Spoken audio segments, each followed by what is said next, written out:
Look at this little number. Aren't those the cutest summer PJs you've ever seen? The pattern is free, the instructions are glorious, but they're in French. This is Le Pyjama by designer Anad. And in a series of videos, I'm going to walk you from the downloading of the pattern all the way up to the finished product.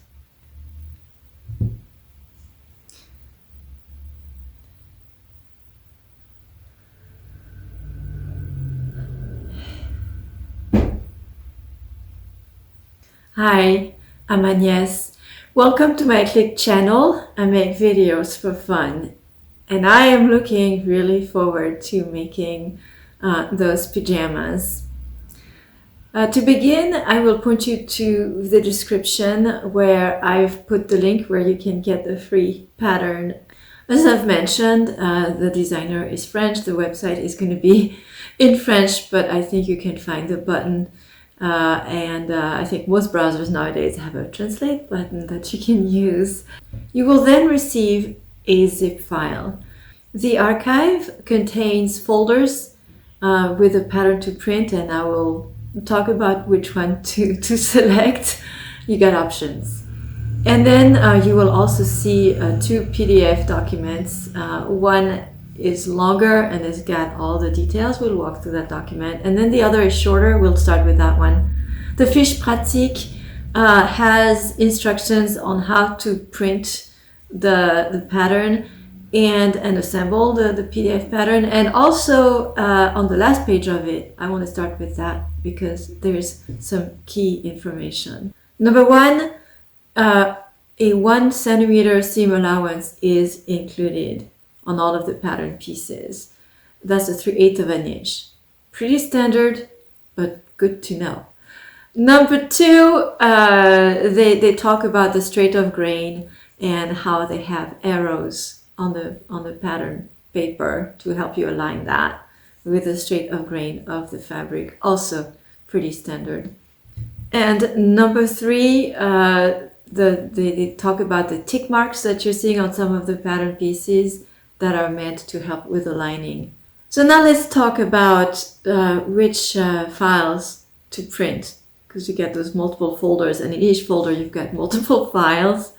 All right, so what I'm going through right now, I have written down in the description because there's a lot of French.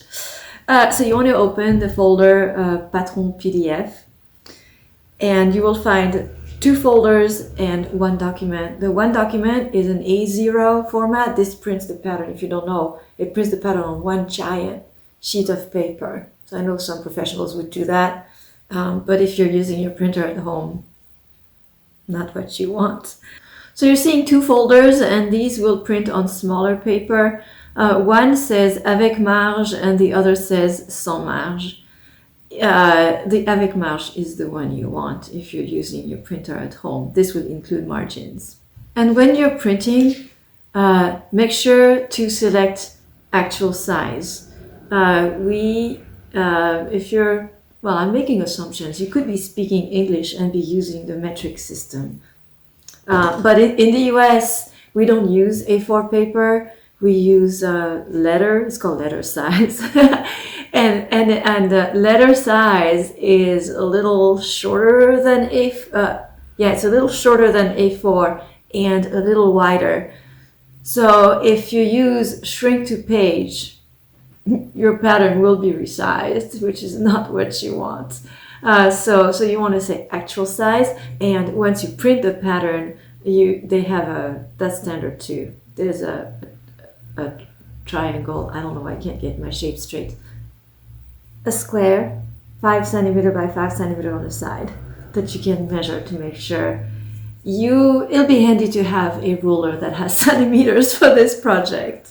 When I printed the pattern on my letter size, I was concerned that some parts of the pattern might be missing mainly because my sheet is shorter, and there was a little bit of that going on.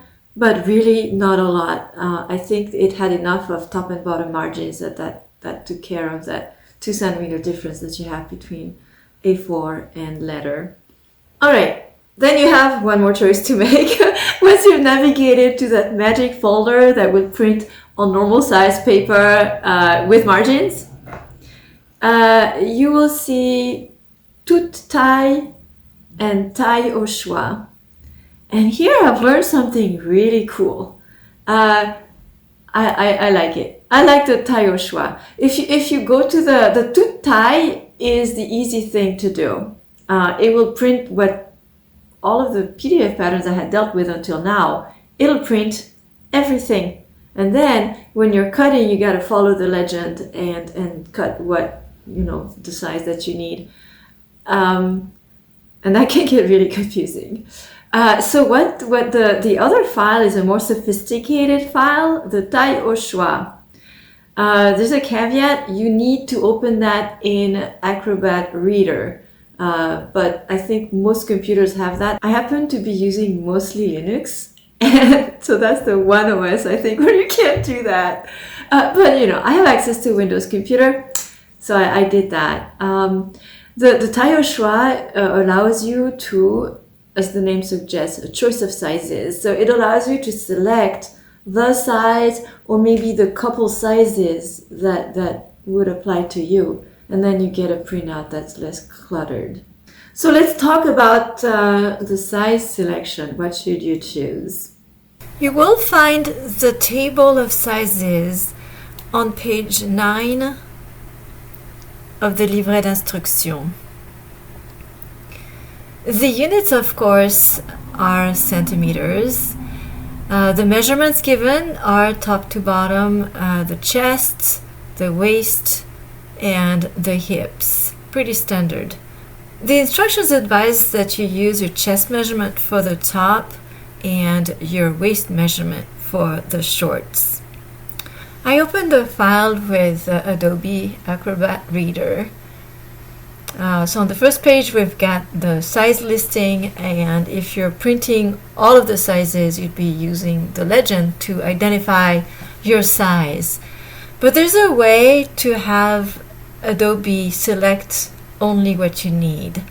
So for that you need layers. For me they're on the right side of the screen, and you can click off and you see the sizes that you don't need. You can just make those disappear and have only the size you need appear.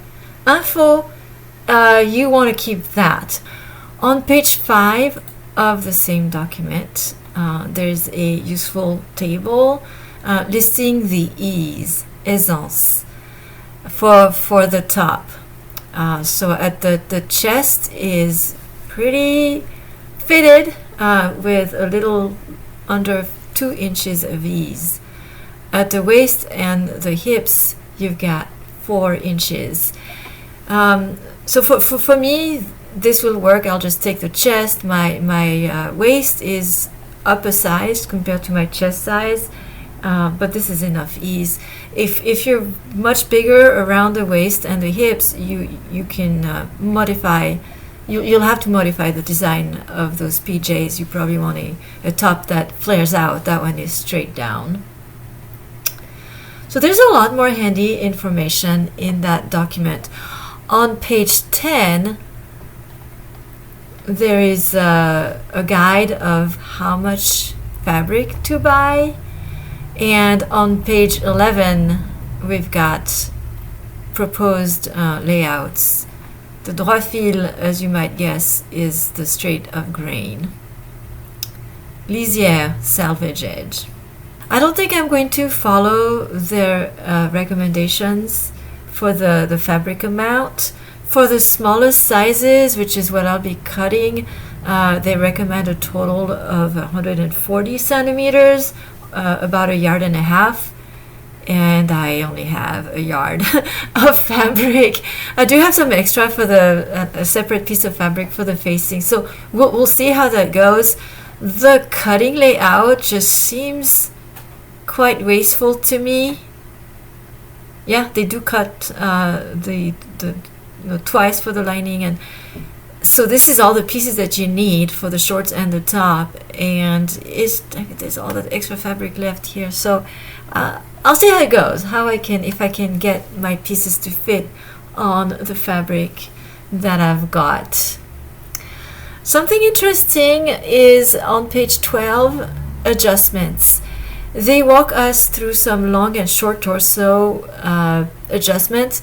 This is made for somebody measuring a meter and 70 centimeters, 170 centimeters, which is 6 inches taller than I am. So I'll be doing some major adjustments here for the top, I'm sure. So I'll be showing that. And then on page 14, we've got the assemblage, the assembly, putting together very detailed instructions, step-by-step assembly instructions. So putting this document together with the YouTube tutorial, that's what I'll be walking through. The YouTube tutorial that's available doesn't have any words. It's set to music. So I think it's good to have the instructions, but they're in French. So my series of videos really will go step by step through the entire process. It'll be narrated. Backtracking to the beginning of the document, on page 4, we've got a summary of what it is that we need to cut for the top and for the shorts. Au pli, that's on the fold. And on page 5, we've got the supplies. Obviously, a sewing machine,